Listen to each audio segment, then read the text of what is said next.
Okay, so if you've ever tried to learn a new language, you've definitely heard this one.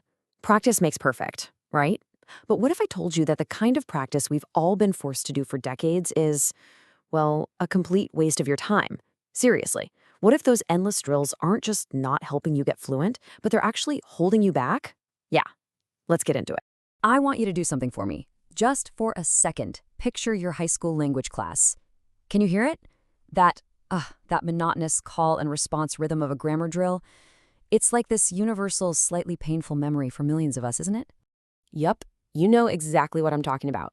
The teacher says he's a lawyer, and you, the student, have to say they're lawyers. You just hear a sentence, you change one little thing, and you parrot it back. The whole idea was, if you do this enough times, the grammar will just magically sink in. But does it?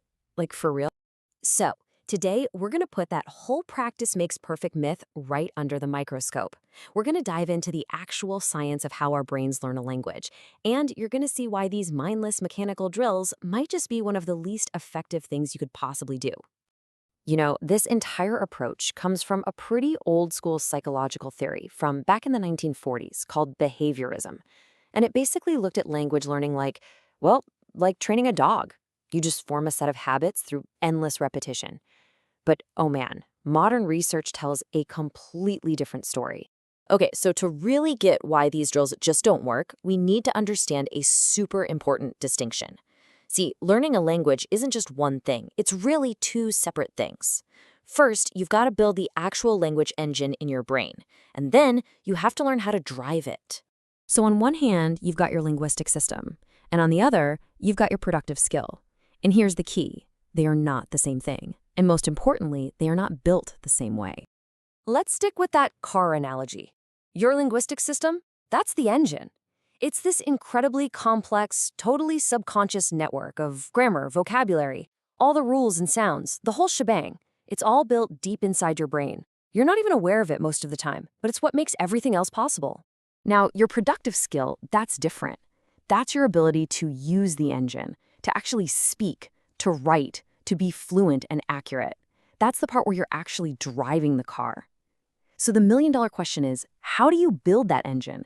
Because the answer is probably not what you've been told. That engine is built with one and only one ingredient: input. But not just any random noise. It has to be language that you are processing for its message. Like reading a book you actually enjoy, watching a movie, or listening to a real conversation. Your brain builds its language system by understanding stuff. That's it. And boom, that brings us right to the heart of the problem with drills. Mechanical drills are the absolute opposite of meaningful input. They don't ask you to understand a message. All they ask is that you manipulate a pattern. That's it. There's this fantastic quote from a linguist, Christina Bratt-Paulston, that just nails it. She created the ultimate litmus test for a drill. Ask yourself this: could you do this exact same exercise with total nonsense words? If the answer is yes, then you know it's a purely mechanical drill. You're not processing meaning, you're just swapping sounds around. And see, that whole habit formation thing is exactly why drills don't work. They don't switch on the part of your brain that actually acquires language. Your brain is a meaning-making machine, and when you give it something with zero meaning to chew on, it pretty much just treats it like background noise. I mean, just look at the difference here. With mechanical drills, what's the goal? To spit out the correct form. That's it. With meaningful input, the goal is to actually understand the message. Drills, they require zero comprehension. Input, it's all about comprehension. So which one do you think is actually building that engine in your brain? Yeah, all the science points in one direction. Meaningful input.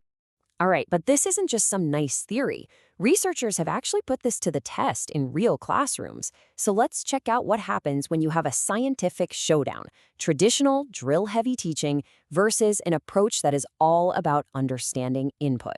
So back in 1993, a couple of researchers named Van Patten and Cadierno did this landmark study. They wanted to finally answer the question: what's a better way to learn Spanish grammar? The old-school drill method, or a brand new approach that focused only on comprehension? So here's how they set it up.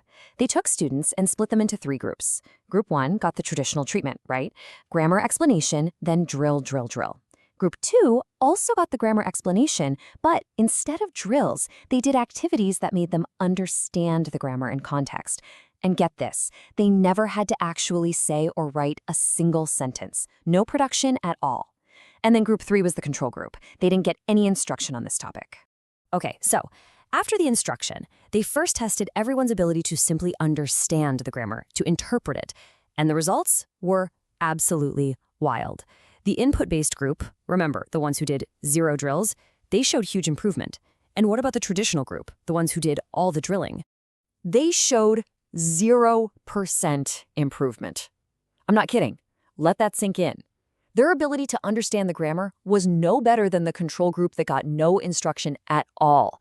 All that time they spent drilling had absolutely 0 effect on their ability to comprehend the language.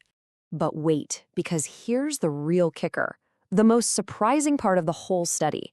They then tested the students' ability to produce the grammar, to actually use it in a sentence. And the input group, the group that had never practiced producing it, did just as well as the group that did nothing but practice producing it. They built a powerful engine just by taking in meaningful input. And when it was time to drive, the car started right up. So, what's the takeaway here? It's not grammar is useless, let's throw it all out. Not at all. The question was never whether we should teach grammar, but how we should teach it. And the science is pointing to a much, much smarter and more brain-friendly way to get it done. This successful method, the one the drill-free group used, it has a name. It's called processing instruction. And its whole goal is to change how your brain processes input, to help it notice and correctly understand grammar when it sees it in real, meaningful language. And it's actually a pretty straightforward 3-step process. First, you get a simple, clear explanation of the grammar. Second, and this part is brilliant, you get told about the common mistakes learners make, the little mental shortcuts your brain might try to take. And third, you do activities where the only way to get the right answer is to correctly understand the grammar. No mindless repeating, just making your brain do the work of figuring out the meaning. Look, the bottom line is this. Your brain is wired to learn a language by figuring out messages, not by repeating empty patterns. Spending all your time on mindless drills, it's like trying to build a car engine by just polishing the hood over and over again. Sure, it looks like you're busy, but you're having literally 0 effect on the machinery that actually makes it go. And that just leaves us with this one big, fascinating question, doesn't it? We spent more than half a century using a method for language learning that science has pretty clearly shown just doesn't work. So it makes you wonder, what other common sense ways we go about learning things in all parts of our lives are just waiting to be proven completely wrong?